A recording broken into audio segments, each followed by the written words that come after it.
Welcome to 21st Sports Recap and Reaction for the Miami Dolphins at the Tennessee Titans in their Week 6 matchup played October 18th, 2015. We're going to go over all the scores and the stats and give our breakdown and analysis.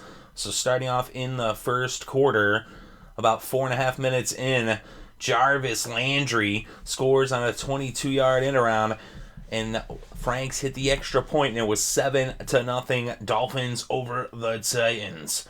Then with about 5.5 minutes still left in the first, Ryan Succop hit a 37-yard field goal. That put the Titans on the scoreboard, and it was now a 4-point game with the score Miami 7, Tennessee 3. Then with just seconds left in the first quarter, Andrew Franks hit a 30-yard field goal, and now the Dolphins were back up by 7 with the score Miami 10, Tennessee 3. So that was a score after 1. Then with about 5 minutes left before halftime in the second quarter, Lamar Miller had a 7-yard touchdown run. Franks hit the extra point, and it was now 17-3 as the Dolphins led by 14. So that was the score going into the locker rooms at halftime. And in the third quarter, with a little less than 6 minutes still left in the third, Rashad Jones picked off Marcus Mariota, returned it 30 yards for the pick six. Franks added the extra point, and it was now a 21-point lead for the Dolphins, 24-3.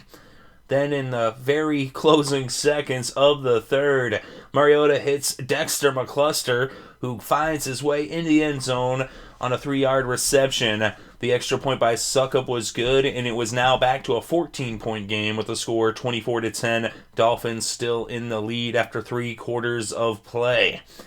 So now in the fourth quarter, the Dolphins would add some more points as Ryan Tannehill threw his first touchdown pass of the game, this one to Deion Sims.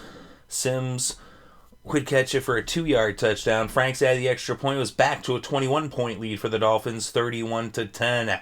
Then with 2 minutes still left to play in the game, Tannehill connected with Jordan Cameron for a 12-yard reception, and it was 38-10 as the Dolphins would win this one by 28 points.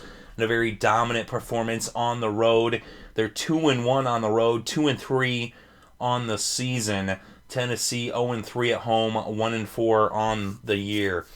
So the Dolphins with a big performance, a very dominant performance after having fired Philbin. And I'll tell you, this is the Dolphins team that we expected to see at the beginning of the season. This is the type of performance we expected to see. This Dolphins defense was dominant. They had 6 sacks in this game.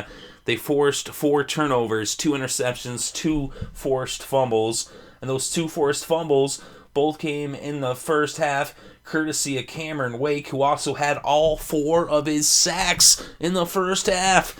As it was welcome to the NFL, Marcus Mariota. Let me introduce you to Cameron Wake and Dominican Sue and Oliver Vernon, and oh my goodness, as they really came after him. They said 6 sacks. Of course, 4 for Wake. Sue didn't have a sack, but Vernon had a sack, and Kovacs had a sack. That was the 6 sacks. Jones had an interception. That was that pick 6. And, of course, the ball-hawking Brent Grimes. He gets after it. He had an interception as well. As I said, Wake with those 2 forced fumbles as the defense forced 4 turnovers, as it was a long day for the Tennessee Titans. And let's look at the numbers. Tannehill, 22 for 29. Very accurate. Take that, Philbin. You wanted to bench Tannehill last year? 266 passing yards for Tannehill, 2 touchdowns. He had 2 interceptions. Mariota also had 2 interceptions and 1 touchdown. He had 219 passing yards. He was 21 for 33. And on the ground, Lamar Miller having his best game of the year, 19 carries for 113 yards and a touchdown. Jarvis Landry also had a running touchdown as well. So he had 2 carries for 24 yards. Of course, that 22-yard touchdown run. And he also had 3 receptions for 42 yards, which gave him 66 total yards in the game. Matthews had 6 receptions for 85 yards. Stills, 2 receptions for 46 yards. Sims, 4 receptions for 33 yards and a touchdown. And the tight end Cameron, 3 receptions for 30 yards and a touchdown. And all for the Dolphins. And for the Titans, McCluster and Andrews both rushed for 23 yards. Andrews off of 9 carries. McCluster off of 5 carries. Delaney Walker, the Tennessee tight end, 8 receptions for 97 yards.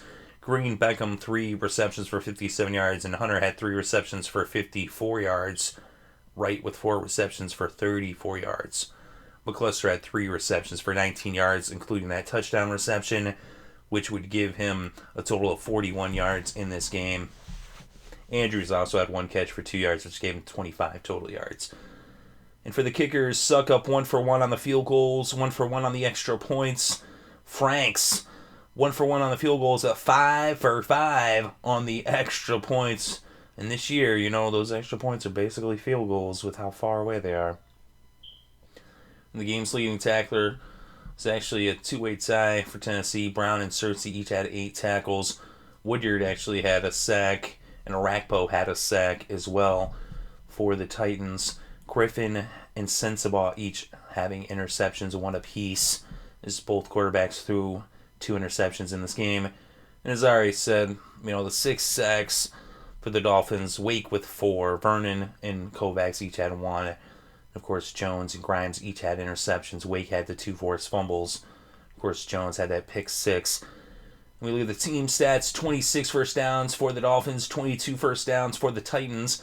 On third downs, the Dolphins 5 of 9, 55% converted. Just 2 for 10 for Tennessee, 20% on third downs.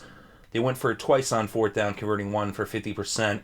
Total net yards, 434 for the Dolphins, 299 for the Titans. On the ground, the Dolphins netted 180, and the Titans netted 63. And through the air, 254 netted for Miami, as Tannehill was sacked twice for a total of 12 yards lost. 236 netted for the Titans, as Mariota sacked 6 times for 46 lost yards. And we look at the penalties: 9 penalties for 97 yards against the Dolphins, although that didn't really matter. They could afford it in this one, but they got to work on that for the future. 7 penalties against the Titans, 50 yards lost through penalties. Of course, the 2 fumbles in this game for Tennessee, as Cameron Wake was just a beast in this game.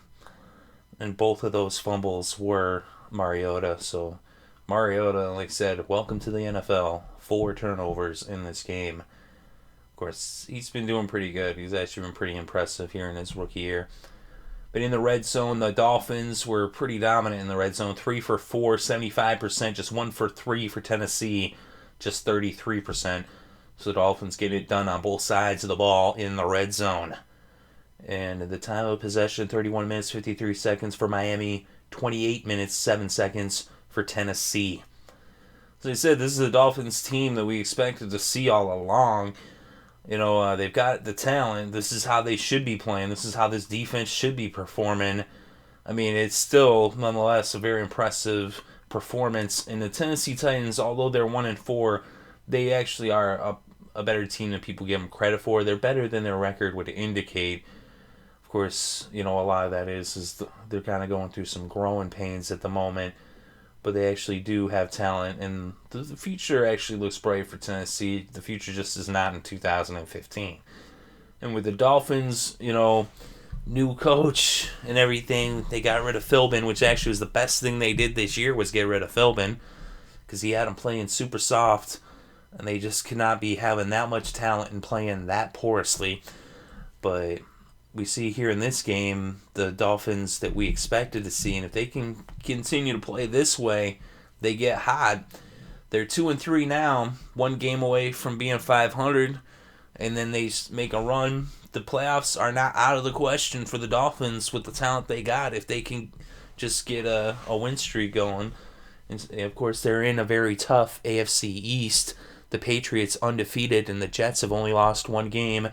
And, of course, you also got Buffalo as well at 500. So it's a tough division.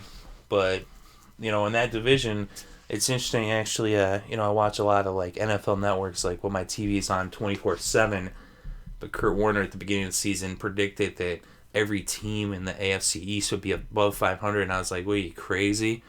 But actually, the way things are looking right now, that's not outside the realms of possibility. Of course, it's still October. There's plenty of football left to play, but it'll be interesting to watch how the Dolphins, move going forward. If they're going to be playing more like this, if they can have that defense playing at the level that they're capable of. And, they also had a balanced offense, 2 running touchdowns, and then 2 passing touchdowns. They need to still work on the turnovers, but they obviously won the battle of turnovers 4-2. When you get those 6 sacks, that helps as well. And let me know what you think, though, in the comments section below. Definitely interested to read your thoughts and opinions. Thank you very much for listening. It's greatly appreciated. I hope you're having a good day and had a good weekend and enjoyed all the sports.